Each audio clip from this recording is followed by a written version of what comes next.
வணக்கம். எங்க KMS Astro topic எல்லாரும் வெல்கம் பண்றோம். சோ வணக்கம். இருக்காருங்க. சோ நாங்க ஃபர்ஸ்ட் வீடியோல மேஷத்தை பத்தி, மேஷம் ஹவுஸ்ல இருக்கிற சுக்கிரனை பத்தி ரொம்ப நல்லா சொல்லியிருந்தாரு. இப்போ நம்மளோட செகண்ட் வீடியோ, அதாவது செகண்ட் ஹவுஸ்ல இருக்கிற சுக்கிரனை பத்தி சொல்றதுக்கு நம்ம சுப்பிரமணி சார் இருக்காருங்க. So welcome. வணக்கங்க. சோ இப்போ நேத்திக்கு நம்ம வந்து மேஷத்தை பத்தி பேசினோம். ஓகே. இன்னைக்கு ரிஷபத்தை பத்தி பேசலாம். ரிஷபம் வந்து காலபுருஷ தத்துவத்தினுடைய இரண்டாவது வீடு, ஜோடியாக்ல இரண்டாவது வீடு. ரிஷபம்ல இருக்கிற சுக்கிரனை பத்தி பேச போறோம். சோ ரிஷபம் வந்து சுக்கிரனுடைய சொந்த வீடு. ஸோ அந்த சுக்கிரன் வந்து அங்கே கொஞ்சம் பவர்ஃபுல்லாக தான் இருப்பார்.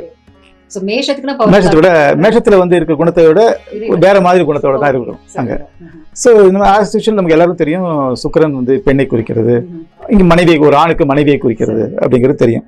ஸோ அதனால இந்த பெண் அவனுக்கு வரக்கூடிய மனைவியோ இல்லை காதலியோ சுக்கிரனுடைய குணங்கள் ஜாஸ்தி இருக்கும். சுக்கிரன் என்று சொன்னாலே சுக்கிரன் வந்து இன்பத்தை குறிக்கிறது, பணத்தை குறிக்கிறது, சொகுசான வாழ்க்கையை குறிக்கிறது. ஸோ இங்க வரக்கூடிய பெண்கள், இங்க இருக்கக்கூடிய சுக்கிரன் இது எல்லாத்தையும் ஜாஸ்தி விரும்புவாங்க.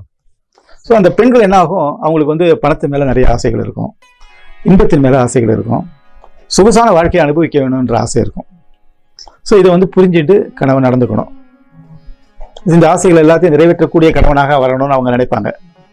ஸோ சாதாரண கணவன்லாம் எவ்வளோ பணம், அதனால தான் அந்த 2000 கிட்ஸ் ப்ராப்ளம்ஸ். அந்த இடத்துல இருக்கிற மாஸ் வந்து, அந்த இடத்துல இருக்கிற செவ்வாய் வந்து எப்பவுமே பணத்தை தாண்டி ஒரு பிசினஸ் அப்படி இப்படின்னு போயிட்டு இருப்பாரு. சோ அந்த இடத்துல இருக்கிற சுக்கிரன் வந்துட்டு தன்னோட கணவர் என்னோட தான் இருக்கணும். கான்ஃப்ளிக்ட் வரும். ஏன்னா பணத்துக்கும் அப்ப அங்க இருக்கிற மார்ஸ் வந்து வேலையை பார்த்து அவரும் பணத்துக்கு தான் செய்வாரு. ஆனா பணத்துக்காக வெளில சுத்திட்டே இருப்பாங்க. இவங்க பணமும் வேணும், ஆளும் வேணும், கணவனும் நம்ம கூடயே இருக்கணும், இது வேணும். இது புரிஞ்சுட்டு ரெண்டு பேருமே புரிஞ்சுட்டு நடந்தாதான் இங்க வந்து சரியான வாழ்க்கைகள் அமையும். அவங்களுக்கு நிறைய பேருக்கு புரிஞ்சிக்க முடியாதனால தான் வாழ்க்கை வந்து அவங்களுக்கு கஷ்டம் இருக்கு. ஸோ இவங்களும் அதே மாதிரி புரிஞ்சவங்களை கல்யாணம் பண்ணிக்கணும். ஸோ காதலித்து கல்யாணம் பண்ணிட்டா, இல்லை சொந்தத்தை கல்யாணம் பண்ணிட்டா, இல்லை தெரிஞ்சவங்களை கல்யாணம் பண்ணிட்டா அது வந்து வாழ்க்கை வந்து சிறப்பாக இருக்கும். அதே மாதிரி லேட் மேரேஜும் இவங்களுக்கு நல்லது. 28-30 வயசுக்கு அப்புறம் கல்யாணம் பண்ணிக்கிறது ஆண்களுக்கும் நல்லது, பெண்களுக்கும் நல்லது. இதையும் அவங்க அம்மா அப்பா வந்து புரிஞ்சுக்கிட்டு தன்னுடைய பெண்ணுக்கும் மகனுக்கும் அவசரப்படாம நிதானமாக கல்யாணம் பண்ணணும். ஆண் வந்து இந்த இடத்துல சுக்கிரன் இருக்கிற ஆண் வந்து முக்கியமா என்ன கவனிக்கணும்னா, தன்னுடைய வசதிகளை மேம்படுத்திக்கணும். தனக்கு ஒரு வீடு அமைஞ்ச பிறகு கல்யாணம் பண்றது, தன் வசதிகளை ஏற்படுத்தி கொடுக்குற அளவுக்கு நம்ம சம்பாதிக்கிற அளவுக்கு அதுக்கப்புறம் கல்யாணம் பண்ணிக்கணும் அப்படின்னு நினைச்சா அப்படி கல்யாணம் பண்ணிட்டா அவங்க வாழ்க்கை நல்லா இருக்கும். ஏன்னா அது வர ஒரு பெண்கள் வந்து அதை எக்ஸ்பெக்ட் பண்ணுவாங்க, வீடு இருக்கா அப்படின்னு எக்ஸ்பெக்ட் பண்ணுவாங்க. சார் நான் இந்த இடத்துல இன்னொன்னு கவனிச்சுங்க, இந்த இடத்துல இருக்கிற ஆண்கள் வந்து நிறைய அவங்க மதர் டிபெண்ட் ஆகிறாங்க இல்லைங்களா? சோ இது நிறைய கம்ப்ளைண்ட்ஸ் வருது, எது எடுத்தாலும் அவங்கள தான் டிபெண்ட் ஆகுறாங்க. ஆமா, அது நேச்சுரலுங்க. ஏன்னா சந்திரன் அங்க உச்சம், சந்திரன் உச்சமாகிறதுனால சார் வரப்போறவங்க எத்தனையோ கனவுல வராங்க இல்லைங்களா?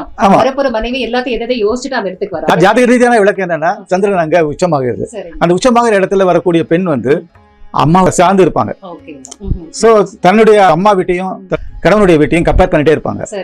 கம்பேர் பண்ணும்போது அவங்க அம்மா வீட்டு நல்ல வாழ்க்கையை நான் வாழ்ந்தேன், இங்க வந்துட்டு கஷ்டப்படுறேன், இங்க அந்த அளவுக்கு அவங்க சம்பாதிக்கல, அந்த அளவுக்கு வசதி இல்லை அப்படின்ற ஒரு ஃபீலிங் அவங்களுக்கு வந்துடும். அதுக்கேற்ற மாதிரி அவங்க அம்மாவும் அங்கே தூபம் போட்டுட்டு இருப்பாங்க.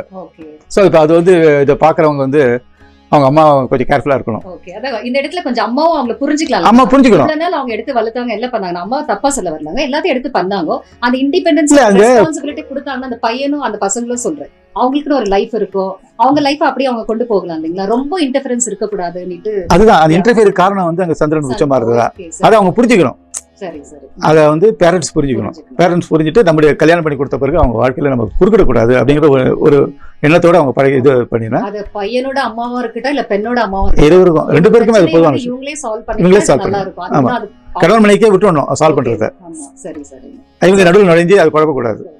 சரி சார். சோ இவங்க இந்த கரியர் அண்ட் மோஸ்ட் ப்ராபபிலி பிசினஸ்ல, அதாவது பொருளாதார சம்பந்தப்பட்ட வேலைகளை தான் செய்வாங்க. ஒரு பேங்கிங்கு இல்ல கவர்மெண்ட்ல இருந்தாலும் அது ஒரு அக்கௌண்ட் ஜாபு, அதாவது பணம் சம்பந்தமான பணம் புழங்குற இடத்துல அவங்க இருப்பாங்க. அதை ஹேண்டில் பண்ணக்கூடிய விஷயங்கள், அது மாதிரி வேலைகள் இவங்களுக்கு இருக்கும்.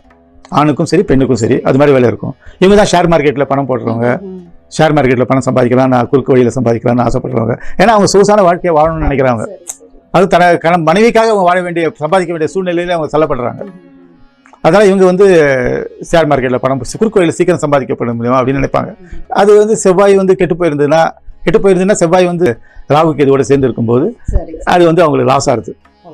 ஸோ அவங்க அது மாதிரி இருக்கவங்க ரொம்ப கொஞ்சம் கேர்ஃபுல்லாக இருக்கணும். அது நீங்கள் செவ்வாய் பற்றி பேசும்போது சொல்லியிருக்கீங்க. சரி. பட் இருந்தாலும் ஒரு ஞாபகப்படுத்துறதுக்காக இங்கே சொல்கிறது. So, நம்ம ஆக்சுவலி இப்போ இங்க இந்த இடத்துல சுக்கிரன் இருந்தா எப்படி இருக்கும்னுட்டு சோ அதுக்கப்புறமா இந்த சுக்கிரனும் இந்த செவ்வாயோ ஒரு காம்பினேஷனோட இன்னொரு பிளானட்டோட சேர்ந்தா கொஞ்சம் அவங்களுக்குள்ள மிஸ் ஆமாம், அவங்களும் மிச்சம் வரும். சோ அதையும் செவ்வாய் அந்த மார்ஸ் வித் ராகு இருந்தா அதுவும் எப்படி இருக்கும்ன்றத சொல்லி. ஆமாம், மார்ச் ராகு வரும்போது அவங்களால அவங்க சேர்த்த பணத்தை காப்பாற்ற முடியாது.